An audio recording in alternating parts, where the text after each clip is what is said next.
Bonjour, bienvenue sur le plateau de Village Semences pour le grand rendez-vous, votre rendez-vous d'échange, de dialogue, de connaissances également. Et nous allons parler dans cette émission d'enseignement, de botanique et de l'agriculture. Alors c'est vrai, on a tous des souvenirs d'enseignement, alors pour les plus jeunes de SVT, Sciences et Vie de la Terre, pour les plus âgés, c'est mon cas, de Sciences Nat. Parfois des souvenirs, je dirais, un petit peu mitigés. Hein, on se souvient de choses qui n'étaient pas forcément très fun. Alors aujourd'hui, comment ça se passe? Quels sont les nouveaux outils? Puis comment on suscite aussi des vocations, et pas uniquement dans le milieu agricole? C'est ce que nous allons voir avec nos invités. Julien Loge, tout d'abord. Bonjour Julien. Vous êtes inspecteur à l'Académie de Versailles. Alors vous, votre cœur de métier, c'est quoi? Je suis inspecteur de SVT, donc Sciences de la Vie et de la Terre. Voilà. C'est à vous qu'on doit les cours un peu compliqués. Ce n'est pas moi qui fait les programmes, mais effectivement, on aide à les mettre en œuvre. Bon, la dissection de la souris, c'est pas vous. Hein. Non, ça n'existe plus. Il n'y en a plus. Il n'y en a plus, absolument. Olivier Leprince, bonjour. Bonjour. Alors vous êtes responsable formation semences chez Agro Campus Ouest. Alors qu'est-ce que fait un responsable formation un semences chez Agro Campus Ouest? Donc il explique aux étudiants, en l'occurrence des étudiants ingénieurs, les méthodes de production de semences telles que vous avez là sur la table par exemple. Voilà, on reviendra, on vous présentera d'ailleurs tout ce qu'on a sur la table, vous allez voir c'est très intéressant. On va retrouver en duplex Serge Lacassie. Bonjour monsieur. Bonjour monsieur. Alors vous êtes président de l'association des professeurs de biologie et de géologie et on verra avec vous que vous avez une part de responsabilité dans tout ce qu'il y a devant moi, dans tous ces tubes ASS, ces boîtes de pétri et ces kits pédagogiques. Absolument, oui. Alors, Laurent Devilliers, vous êtes inspecteur de l'enseignement agricole, donc un petit peu, vous faites un peu le même métier, sauf que vous, votre cœur de métier, c'est plutôt les élèves qui seront bientôt de futurs ingénieurs agro, de futurs agriculteurs. Absolument. Donc l'enseignement agricole, c'est un système éducatif qui va de la 4e au doctorat. Alors effectivement, l'inspection de l'enseignement agricole intervient beaucoup dans le périmètre de l'enseignement technique agricole, un petit peu moins dans le sup. Et effectivement, on a les mêmes missions que l'inspection de l'éducation nationale entre les IAIPR ou les inspecteurs généraux, par exemple. Et avec nous également Franck Prunus. Bonjour Franck. Bonjour. Vous êtes le responsable de la communication de SEMAE et on verra que finalement il n'y a pas que l'éducation nationale qui joue un rôle, il y a aussi les producteurs de semences, les entreprises semencières qui aident aussi à faire connaître les différents métiers du vivant. Tout à fait, c'est très important pour notre interprofession, donc les acteurs qui sont sur le terrain et qui font les semences et donc l'agriculture et l'alimentation de demain.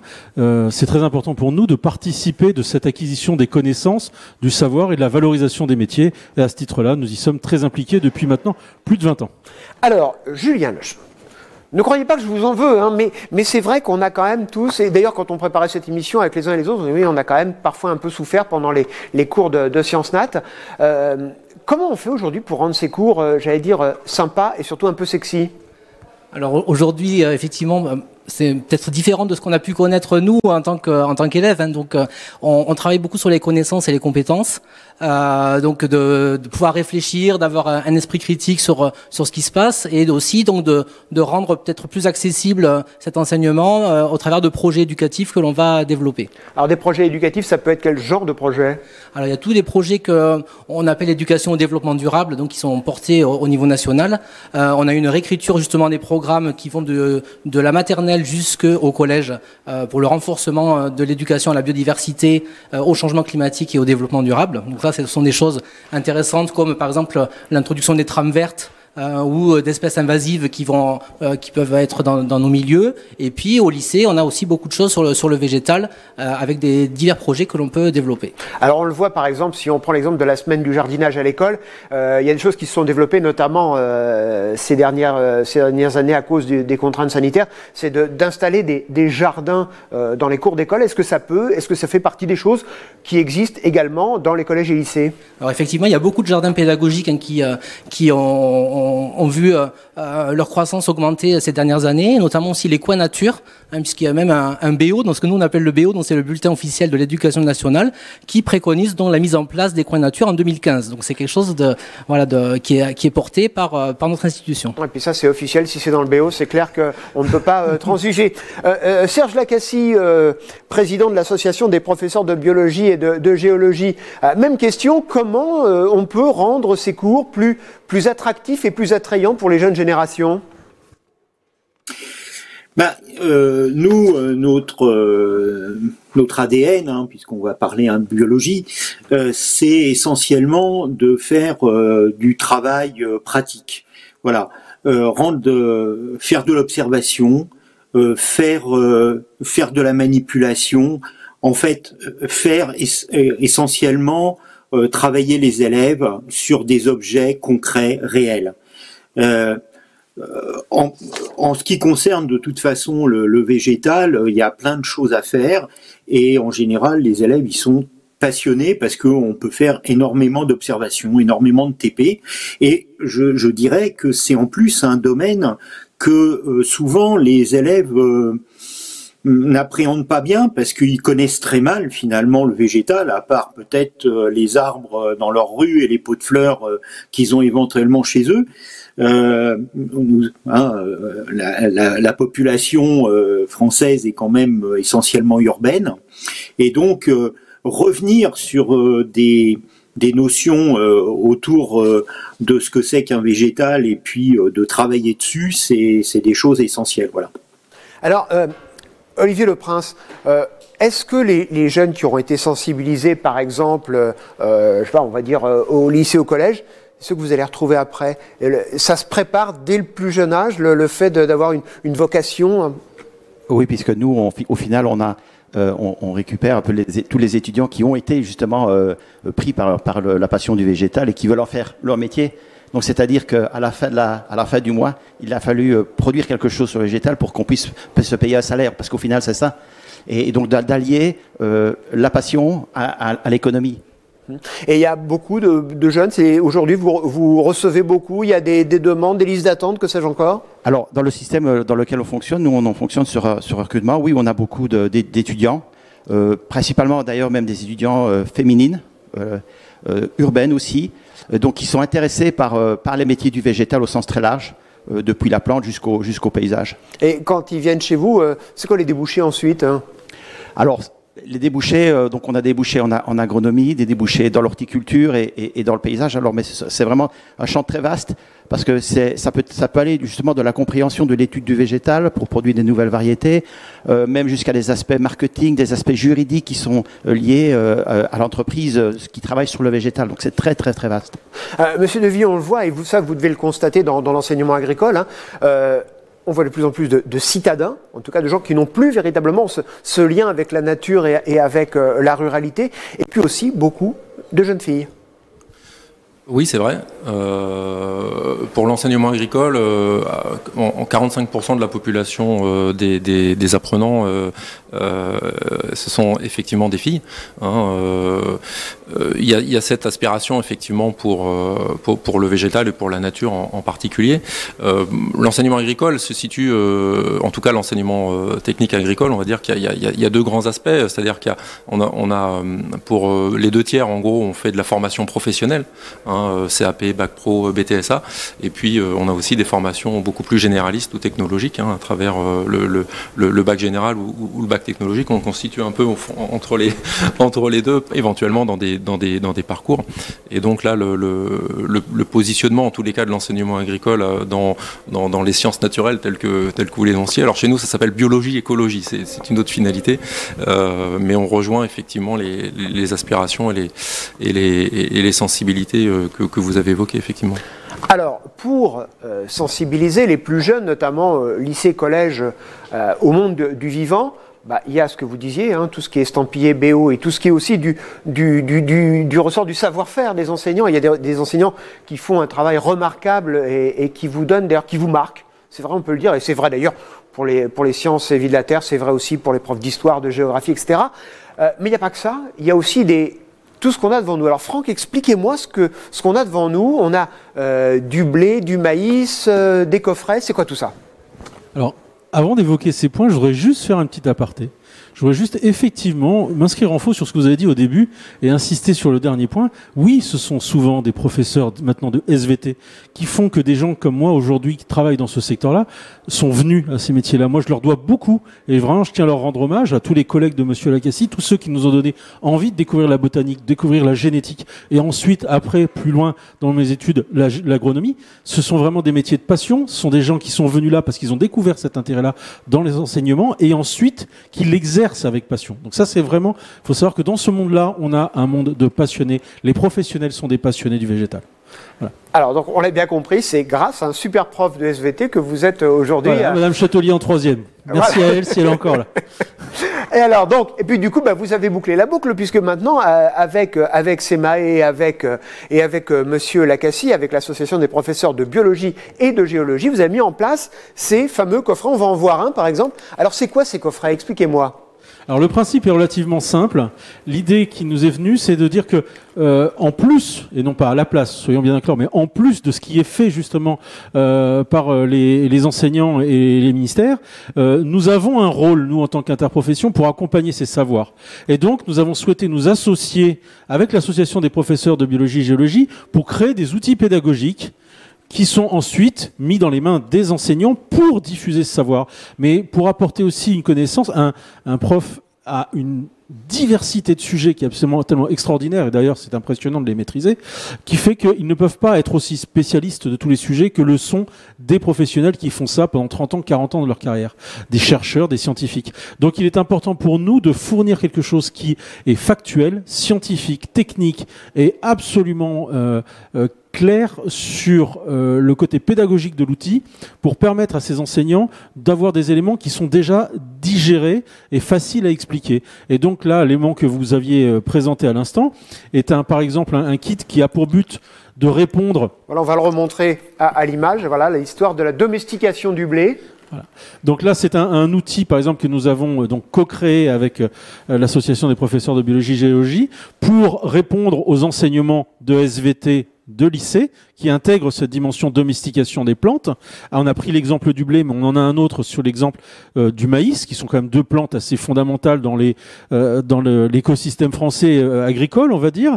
Et l'idée est de pouvoir donner des cours, des enseignements, des éléments très pédagogiques, mais comme l'a dit Monsieur Lacassie, des éléments aussi parfaitement utilisable en TP, parce que c'est important de manipuler. Et donc là, par exemple, dans ces tubes, on présente une collection des épis de blé qui vont du blé actuel à tous ses ancêtres depuis l'histoire, on va dire, de l'apparition du blé en Mésopotamie sous les Hittites. Allez, je vous laisse deviner quand c'était. Donc, à peu près. Joker. Voilà. Mais aussi, sur le kit maïs, on va faire la même démarche. Depuis la plante sauvage ancestrale qui est la théocinthe qui existe dans certains rios mexicains jusqu'au maïs à aujourd'hui utilisé dans sa diversité d'utilisation et de débouchés avec toute l'évolution de la plante, le rôle de l'homme à travers l'histoire, le rôle de l'homme à travers la science pour arriver à ce genre de produit. Et puis alors il y a des histoires sur la fabrication de ces coffrets parce qu'il y a quelques variétés, vous êtes les seuls à les avoir. Pratiquement. Effectivement, et là on reviendrait à des sujets que nous avons traités cette semaine, ce sont aussi la façon de valoriser les ressources phytogénétiques, ce que nous appelons comme ça, c'est-à-dire toute l'histoire des plantes, la diversité variétale qui existe à travers ces espèces. Et là on va le retrouver. Ce sont des variétés qui aujourd'hui ne sont pour la très grande majorité plus du tout cultivées dans nos champs, puisque ce sont des variétés qui pour certaines datent début du siècle, voire du siècle dernier, voire de bien d'avant.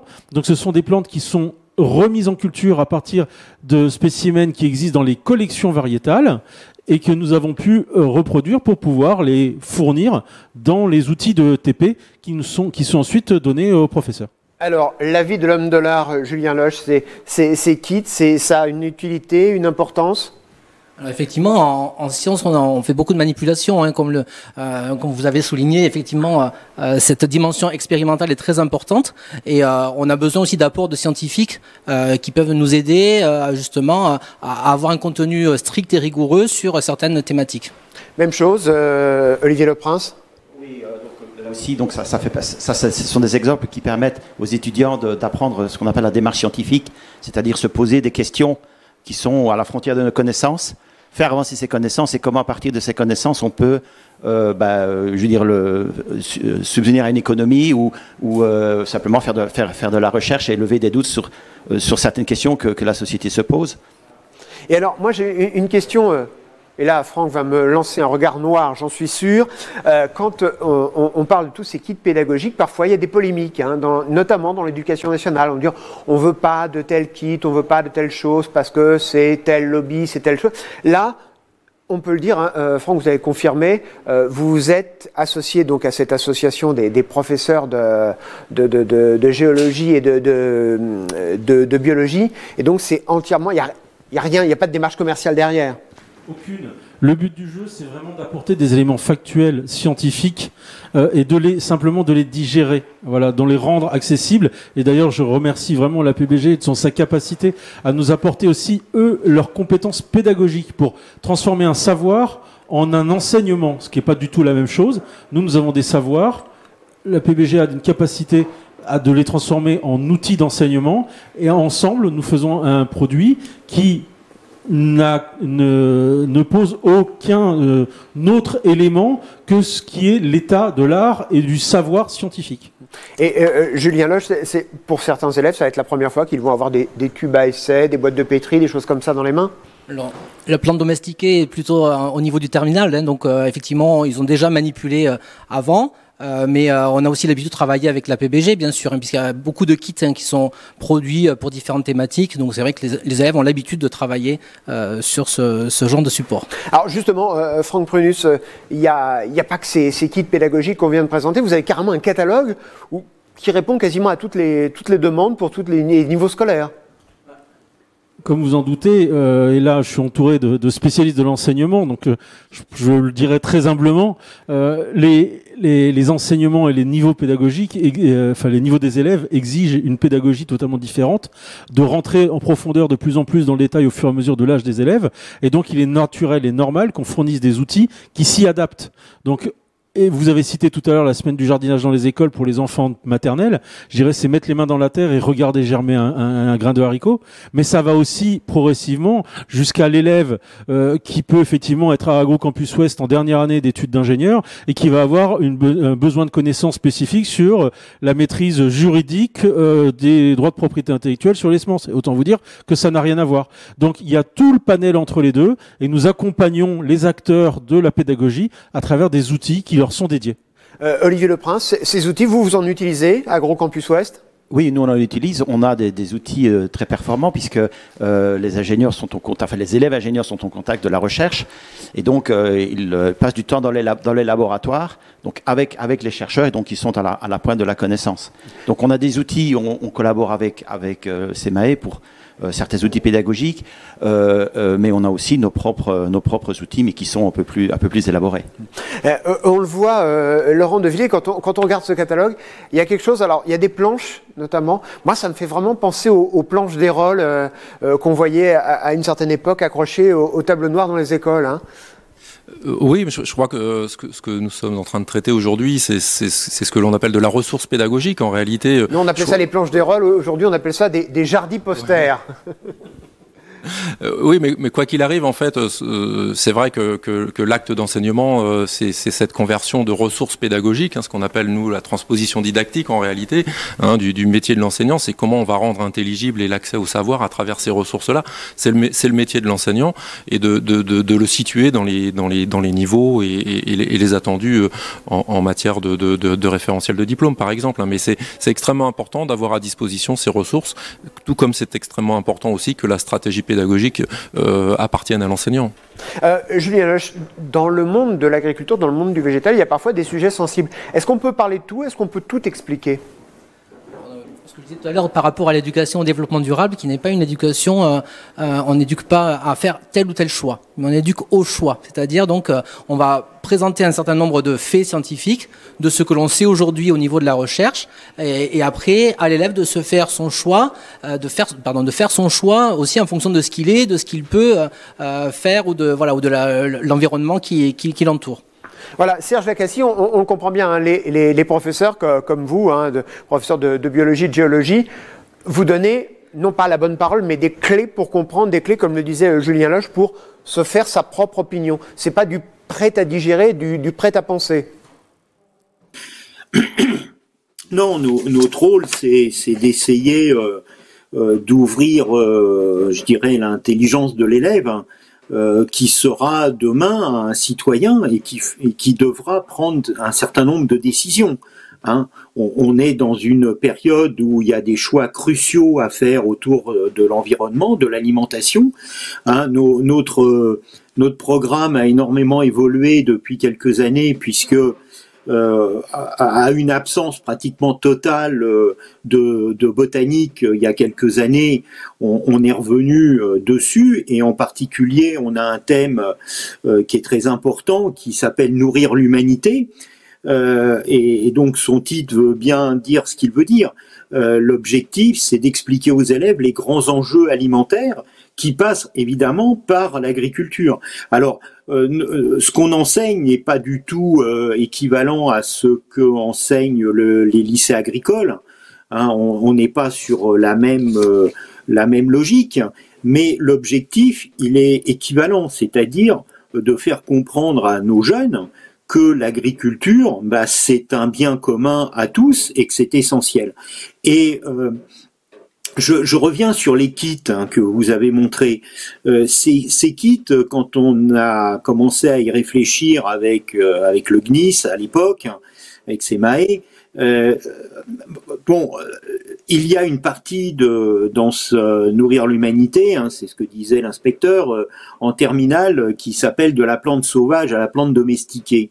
L'objectif, c'était de montrer comment l'homme, au cours des millénaires, sans forcément connaissance de génétique, a sélectionné progressivement des plants qui étaient plus performants, plus résistants, plus goûteux, et ce qui était important pour nous, c'était de montrer l'origine. Et ça, c'est ce qui a été insisté par Monsieur Prunus, c'est que le maïs actuel, on en a, mais montrer ce qu'était la plante d'origine, c'est-à-dire la fameuse théocynthe, il fallait qu'on se tourne, nous, vers des personnes, vers des gens qui avaient la technique de cette culture, qui en avaient, qui pouvaient en produire, et qui pouvaient en produire en suffisamment de quantité pour pouvoir les mettre dans ces kits. Voilà. Et donc, c'était important qu'on fasse ça, parce que souvent, nos élèves connaissent déjà pas bien les épis de maïs actuels, mais quand ils ont dans la main l'épi de maïs, l'épi de la théocynthe, ils voient l'évolution énorme qui a eu lieu dans ces milliers d'années. Voilà. Donc notre rôle, c'est de montrer ça, c'est de montrer ce travail, c'est de montrer que l'intelligence de l'homme a fait cette sélection, et que maintenant, en plus, on a des outils techniques de génétique qui permettent de faire d'autres choix.